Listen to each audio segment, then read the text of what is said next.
So, for Lab 1 installation, no? So, step 1, open your browser like Google Chrome or kung meron man kayong ibang ginagamit, pwede yun.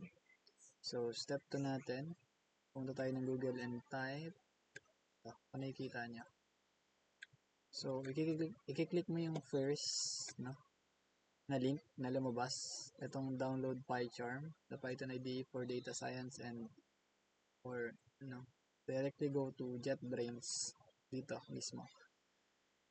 And ito yung makikita nyo. For step 4, so download mo yung ito.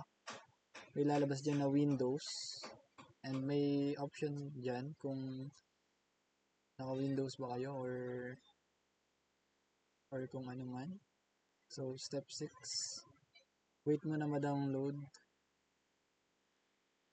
Tayo mo lang yan. And kung paano ako makapunta dito is Control J lang para makita mo yung mga downloads, no? So, pagtapos na yung downloads, double click mo lang yung file para ma-open mo yung installer. And then step 8, click next hanggang sa makita mo yung options. Then check mo tong mga box. Itong sa mga boxes na to. Then add path optional lang yan pero useful. Then click next. So install. Step 9, wait for it to finish installing. If it asks you to reboot, click yes. Pero yung sa akin is hindi na.